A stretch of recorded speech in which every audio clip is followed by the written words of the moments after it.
Hello guys, welcome back to my channel simplified study official. तो guys आज की video में हम करने वाले हैं बीकॉम 5th सेम या बीबीए 3rd सेम की इनकम टैक्स लॉ की बुक से chapter number 7 income from house property. तो गाइस आज की वीडियो में हम इनकम फ्रॉम हाउस प्रॉपर्टी करने वाले हैं। और गाइस जो ये चैप्टर है ये मतलब काफ़ी ईजी आप समझ सकते हो अगर गाइस आप इसके बेसिक्स अच्छी तरीके से समझ लेते हो।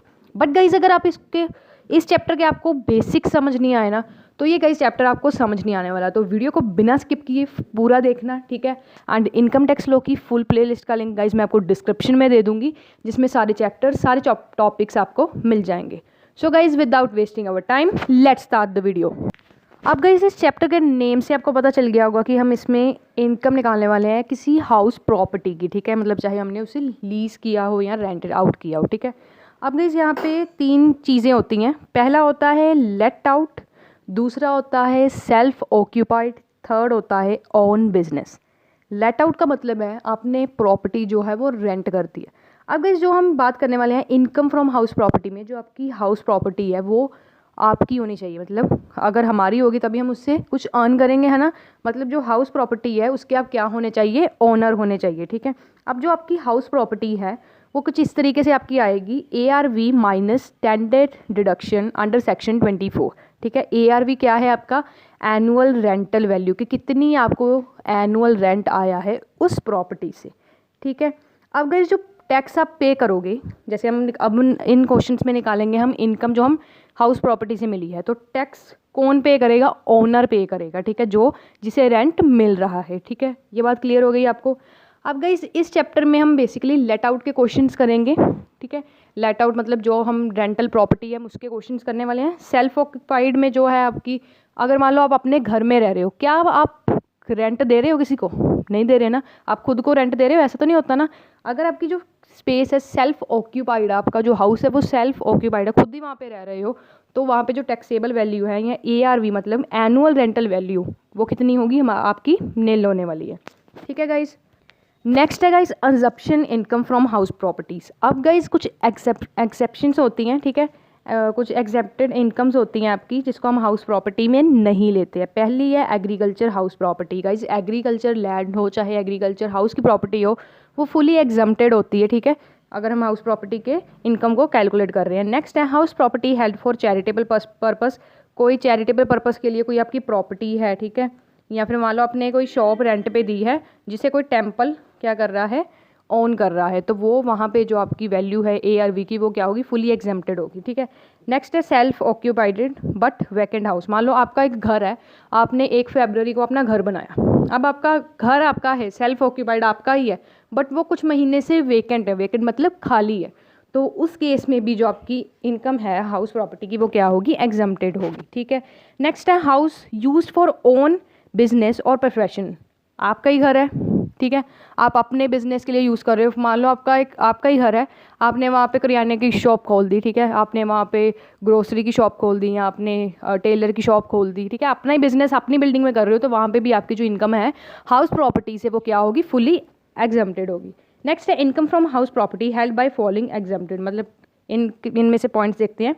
House property held by local authority, आपकी जो हाउस प्रॉपर्टी है वो लोकल अथॉरिटी ने हेल्ड की हुई है, इस केस में भी आपकी एग्जेम्प्टेड होगी, ठीक है। पॉलिटिकल पार्टी ने आपकी जो हाउस प्रॉपर्टी है वो हेल्ड की हुई है, इस केस में भी आपकी क्या होगी, फुली एग्जेम्प्टेड होगी, ठीक है। तो ये कुछ एग्जेम्पशन है आपकी। एंड नेक्स्ट है guys two self occupied house. मान लो अब SSC है, उसने अपना जो घर है वो एक से ज़्यादा सेल्फ ऑक्यूपाइड किया हुआ है, ठीक है, उसके रेजिडेंशियल हाउस है, एंड जो नेट वैल्यू होगी उन 2 हाउसेस की वो हम क्या लेंगे, नील लेंगे, मतलब एकदम ज़ीरो लेंगे, ठीक है। उसी के दोनों घर हैं एंड वो वहाँ पे रह रहा है, तो इस केस में भी फुली एग्जेम्प्टेड होगी, ठीक है, आपकी जो इनकम फ्रॉम हाउस प्रॉपर्टी। तो गाइज़ ये तो थी कुछ एग्जम्पशंस। अब गाइज़ आपको कुछ फुल फॉर्म्स करवाने वाली हूँ जो हम अपने क्वेश्चंस में करने वाले हैं, ठीक है, मतलब क्वेश्चंस में हम यूज़ करेंगे। तो सबसे पहले हम इसमें गाइस क्या निकालते होते हैं, एनुअल वैल्यू हम इस क्वेश्चन इन क्वेश्चंस में क्या करते हैं, निकालते होते हैं, ठीक है। अब गाइस सबसे पहले आपकी जो फुल फॉर्म है वो है FRV मतलब फेयर रेंटल वैल्यू। नेक्स्ट है MRV, ये है म्युनिसिपल रेंटल वैल्यू। ये क्या है, कैसे निकालनी है, आगे इलस्ट्रेशन कराऊंगी, ठीक है, उससे आपको क्लियर हो जाएगा। उससे नेक्स्ट है SRV यानी कि स्टैंडर्ड रेंटल वैल्यू। नेक्स्ट है ARR एनुअल रेंट रिसीव्ड, मतलब जितना हमें एनुअली रेंट रिसीव होगा that is ARR। And next है ARV, that is annual rental value, कितना आपको रेंट की टोटल वैल्यू आई है। ठीक है, सारे में क्वेश्चंस करेंगे जिससे आपको ना सारा एकदम क्लियर हो जाएगा, राइट। नेक्स्ट गाइस, ये चीज़ मैं जो आपको बताने वाली हूँ ना, इस चीज़ को एकदम आपको ध्यान से सुनना है, क्योंकि यही आपका चैप्टर का बेस है। ठीक है, ये आपके चैप्टर का बेस है, मतलब अगर आपका ये बेसिक सारे क्लियर हो जाएंगे ना तो ये चैप्टर आपको अच्छी तरीके से आ जाने वाला है, तो एकदम ध्यान से सुनना। तो गाइज, जब अभी मैंने आपको सारी मतलब फुल फॉर्म्स बताई हैं, इसमें मैंने अभी आपको FRV, MRV, SRV बताई हैं। ठीक है, अब इसका क्या यूज़ है सबसे पहले आप एक बार समझ लो, उसके बाद हम इलस्ट्रेशन करेंगे जिससे आपको एकदम क्लियर हो जाने वाला है। ठीक है, सबसे पहले गाइज हमें क्वेश्चन में गिवन होगा FRV, ठीक है, और हमें HRV भी गिवन हो सकता है। ठीक है, इसमें से क्या करेंगे, FRV और MRV में जो वैल्यू ज़्यादा होगी उसे हम क्या करेंगे, सिलेक्ट करेंगे। ठीक है, सपोज करो FRV आपका 20,000 है एंड MRV आपका है 30,000, तो दोनों में से जो ज़्यादा होगा, 30,000 ज़्यादा, तो आप कौन सा लोगे, 30,000 इन दोनों में से। उसके बाद गाइज, मतलब आपने कौन सा ले लिया, हायर वन वाला ले लिया। अब आपके पास एक वैल्यू आ गई, उसके बाद आपको स्टैंडर्ड रेंट वैल्यू भी गिवन होगी। ठीक है, उसके बाद क्या करोगे, जो ये वैल्यू आपने चूज़ की है ना, मतलब जो वैल्यू आपने FRV और MRV में निकाली है, हायर निकाली है, इसे आप कंपेयर करोगे स्टैंडर्ड रेंट वैल्यू के साथ, और दोनों में से जो लोअर होगी, क्या होगी, मैंने फिर से क्या कहा, लोअर होगी। मतलब देखो, एक तो आपने वैल्यू सिलेक्ट की FRV और MRV में, जो आपने हायर सिलेक्ट की, ठीक है, एक वैल्यू आपके पास आ गई। अब आप क्या करोगे, क्वेश्चन में आपको स्टैंडर्ड रेंट वैल्यू गिवन होगी, अब उस हायर वैल्यू को स्टैंडर्ड रेंट वैल्यू से कंपेयर करोगे, दोनों में से जो लोअर होगी उसी आप सिलेक्ट कर लोगे, और जो लोअर वैल्यू आपने सिलेक्ट की वो आपका होगा एक्सपेक्टेड रेंटल वैल्यू। समझ आई, वो आपका क्या होगा, एक्सपेक्टेड रेंटल वैल्यू। अब गाइज आपके पास क्या आ जाएगा, आपका एक्चुअल रेंट आपको गिवन होगा, वो लिख लोगे। ठीक है, अब आपके पास दो वैल्यूज आ गई, फिर से एक्चुअल रेंट आ गया, और आपके पास जो आपने लोअर वैल्यू चूज़ की थी that is expected rental value, वो आपके पास आ गई। अब इन दोनों में से जो हायर होगी, ठीक है, एक्चुअल रेंट और एक्सपेक्टेड रेंट वैल्यू में से जो हायर होगी वो आप सिलेक्ट कर लोगे। ठीक है, अब आपने सिलेक्ट कर ली, अब आगे क्या।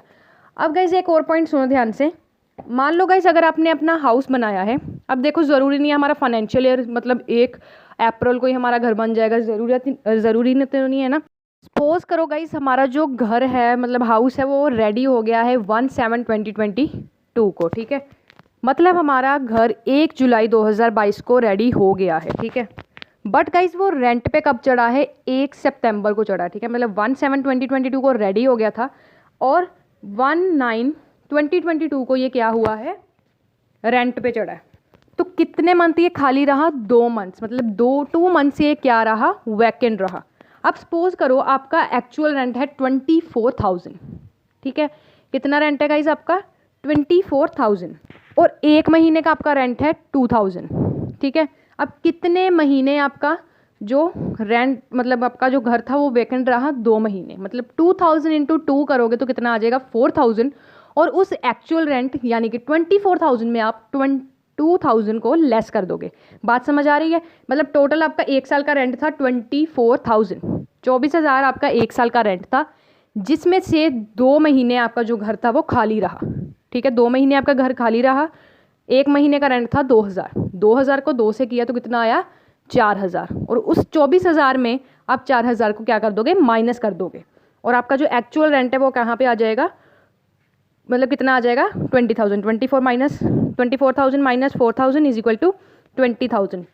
इस जो ये आपका रेंट है ये क्या होता है, अनरियलाइज्ड रेंट, मतलब जितने वक्त आपका घर खाली रहा, ठीक है, आपका घर वेकेंट रहा, उस समय का जो रेंट है वो आप क्या करते हो, एक्चुअल रेंट से माइनस करते हो। समझ आई, 24,000 में हमने 2,000 माइनस किया, वो जो 4,000 था वो हमारा कितना था, अनरियलाइज्ड रेंट। ठीक है, अब मैंने आपको अभी कराया ना कि एक्चुअल रेंट आपको लेना है। ठीक है, एक्चुअल रेंट में आप ये वैल्यू माइनस करोगे। ठीक है, उसके बाद गाइज आपकी एक्चुअल रेंट में वैल्यू माइनस करने के बाद आपके पास एक वैल्यू आ जाएगी, मतलब एक्सपेक्टेड रेंट वैल्यू और एक्चुअल रेंट वैल्यू को कंपेयर करके जो हायर आई आपके पास वो वैल्यू आ जाएगी। उसमें से आप वैकेंसी को माइनस करोगे, जैसे मैंने आपको कहा वैकेंसी को गाइज माइनस करने के बाद आपका क्या आ जाएगा, इनकम फ्रॉम HP। ठीक है, अब ये किस तरीके से आपका मतलब मैंने आपको ये बेसिक समझा दिया है। अब गाइज हम इसकी इलस्ट्रेशन करेंगे। इलस्ट्रेशन के साथ गाइज आपको एकदम जो ये टॉपिक है ये क्लियर हो जाएगा, ठीक है। एक इलस्ट्रेशन करते हैं।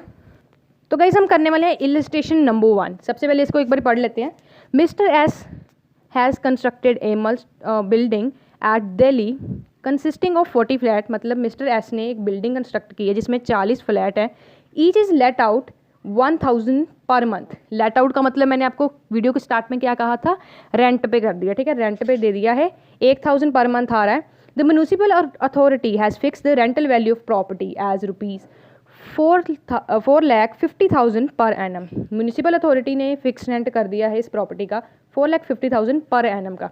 अब गाइस हमें एक्सपेंसेस गिवन है, लिफ्ट मेंटेनेंस, ठीक है, pump maintenance, salary of gardener, swimming pool expenses. अब हमें क्या करना है, ARV निकालना है, यानी कि एनुअल रेंटल वैल्यू हमें इसमें से निकालनी है। तो सबसे पहले गाइस देखो म्यूनिसिपल रेंटल वैल्यू आपकी कितनी हमें क्वेश्चन में दी गई है, 4,50,000 पर एनम, ठीक है। तो यहाँ पे 4,50,000 पर एनम ऐसे ही आ जाएगा। उसके बाद गाइस आपको रेंट निकालना है। रेंट, एक्चुअल रेंट कैसे निकालोगे, देखो मैंने अभी आपको कराया था। एक्चुअल रेंट में से आपको एक तो अनरियलाइज्ड रेंट निकालना है, मतलब जितने महीने आपका घर खाली रहा उसका रेंट आपको निकालना है, और जितने भी एक्सपेंसेस होंगे वो भी आपको एक्चुअल रेंट से माइनस करने हैं, ठीक है। सबसे पहले एक्चुअल रेंट निकालेंगे। कितने फ्लैट्स हैं, 40 फ्लैट हैं, जिसका 1,000 पर मंथ का क्या है, रेंट है। तो 40 मल्टीप्लाई बाई 1000 इंटू 12 के साथ क्यों किया, क्योंकि 12 मंथ्स का निकालना है। तो अगर हम इन तीनों को मतलब 40 इंटू 1000 इंटू 12 करेंगे तो आपका कितना आ जाएगा, 4,80,000, ठीक है। अब गाइस आपका 4,80,000 आ गया। अब एक्चुअल रेंट में से आप क्या माइनस करोगे, एक्चुअल रेंट में से आप सारे जो आपके एक्सपेंसेस गिवन है ना वो सारे आप माइनस कर दोगे। जैसे कि लिफ्ट मेंटेनेंस, पंप की मेंटेनेंस, इसमें से 12,000, 8,000, 3,600, स्विमिंग पूल एक्सपेंसेस 9,000। तो ये सारे को प्लस करोगे तो आपका कितना आएगा, 32,600। तो एक्चुअल रेंट आपका कितना था, 4,80,000, जिसमें से गाइज आप माइनस कर दोगे 32,600। तो माइनस करके गाइज आपका जो वैल्यू है वो कितनी आएगी, 4,47,400 रुपीज़। अब गाइज देखो आपके पास दो वैल्यूज़ आ गई। एक आपके पास आ गई म्यूनिसिपल रेंट वैल्यू जो कितनी आई थी, 4,50,000, और आपके पास एक्चुअल रेंट में से एक्सपेंसेस माइनस करने के बाद कितनी वैल्यू होगी, 4,47,400। अब गाइज आपके पास दो वैल्यू आ गई। अब जो ARV हमने इस क्वेश्चन में निकालना है, ARV की वैल्यू हम कौन सी लेते हैं, जो हायर आती है। इन दोनों में से सबसे ज़्यादा वैल्यू कौन सी है, म्यूनिसिपल रेंटल वैल्यू वाली है ना, 4,50,000। तो हमारा ARV यानी कि एनुअल रेंटल वैल्यू कौन सी होगी, 4,50,000, ठीक है गाइज। ये काफ़ी इजी इलस्ट्रेशन थी, बट इससे आपको क्या है कि बेसिक जो है वो एकदम क्लियर हो गए होंगे, है ना। तो बेसिक्स जैसे मैंने आपको कहा इस चैप्टर में बहुत ज़्यादा ज़रूरी है। अगर गाइज आपको बेसिक्स समझ नहीं आएंगे तो ये चैप्टर आपको समझ नहीं आने वाला है, ठीक है। अब गाइज जो क्वेश्चन आपको पेपर में आएगा वो कुछ इस तरीके का नहीं होगा, मतलब कि हो सकते हैं 5 मार्क्स में आपको क्वेश्चन आ जाए। अब हमने कौन से क्वेश्चन किए हैं, लेट आउट वाले क्वेश्चन किए हैं। अब जो ये लेट आउट वाले क्वेश्चन हैं ये भी आपके 5 टाइप्स के होने वाले हैं। पहला होगा late out for the year, जो हमने किया। इसमें आपको कुछ नहीं बताया कि मतलब आपको ये कहा था ना 40 फ्लैट्स हैं, 1,000 पर मंथ है, ठीक है, 12 मंथ्स का हमने निकाला था, ठीक है। ज़रूरी नहीं है कि सारे क्वेश्चन ऐसे होंगे, कईयों में होगा आपको लेट आउट होगा, कईयों में आपको ये भी बताया होगा कि 8 महीने घर रेंट पे था, बाकी 4 महीने वो खाली था, ठीक है। तो टोटल ये 5 टाइप के आपको लेट आउट्स आते हैं। मैं आपको नाम बता देती हूँ। पहला है let out for full year, next है let out plus vacancy, third है let out plus unrealised rent, fourth one is let out plus both vacancy unrealised rent, and fifth one is let out for part of year, ठीक है। Let out vacancy मैंने आपको बता दिया, जैसे 8 month का rent था, 4 महीने खाली रहा। Late out plus unrealised rent, जो मैंने आपको अनरियलाइज्ड रेंट का टॉप एक पॉइंट करवाया था ना वीडियो में, वो वाला। उसके बाद है लेट आउट प्लस बोथ, इसमें आपको वैकेंसीज भी होंगी इस क्वेश्चन में, अनरियलाइज्ड रेंट भी होगा। और फिफ्थ वन है मतलब लेट आउट होगा फॉर पार्ट ऑफ ईयर, मतलब कुछ समय के लिए जो आपका हाउस है वो क्या होगा, रेंट पे होगा, ठीक है। तो जैसे मैंने आपको कहा कि मान लो आपका घर 1 जून को बना, ठीक है, 1 सितंबर को वो क्या हुआ, रेंट पे चढ़ गया। तो 1 जून से लेके 1 सितंबर तक आपके 2 महीने खाली थे, वैकेंट थे। तो आप ARV किसका निकालोगे, सिर्फ 10 मंथ का निकालोगे, मतलब पार्ट ऑफ द ईयर में निकालोगे, ठीक है। तो ये आपका टॉपिक है। नेक्स्ट हम करेंगे लेट आउट वाला। तो आज मैंने आपको बेसिक्स करवाए इस चैप्टर के, ठीक है, क्या क्या बेसिक्स रहने वाले हैं। लेट आउट का फर्स्ट टॉपिक करवाया, ठीक है, और बेसिक्स होप सो आप गाइस आपके क्लियर हो गए होंगे। गाइस अगर कोई भी गाइस आपको डाउट हो, मतलब कोई भी आपको डाउट आ रहा हो कि हाँ ये कैसे आया, आप मुझे कमेंट करके बता सकते हैं। मैं आने वाली नेक्स्ट वीडियो में उसे डेफिनेटली सॉल्व करूँगी। एंड गाइस किसी और टॉपिक पे वीडियो चाहिए हो तो मुझे कमेंट करके बता देना। सो गाइस आज की वीडियो में इतना ही। एंड इनकम टैक्स लॉ की फुल प्लेलिस्ट का लिंक गाइस मैं आपको डिस्क्रिप्शन में दे दूँगी, वो एक बार चेक ज़रूर से कर लेना, ठीक है। इंपॉर्टेंट क्वेश्चंस भी मैं आपको बताऊँगी। सो आज की वीडियो में इतना ही। Meet you soon in the next video with the next topic. Thanks for watching this video guys, and don't forget to like, subscribe and share my channel for more videos like this, and also check the link of playlist in the description box now.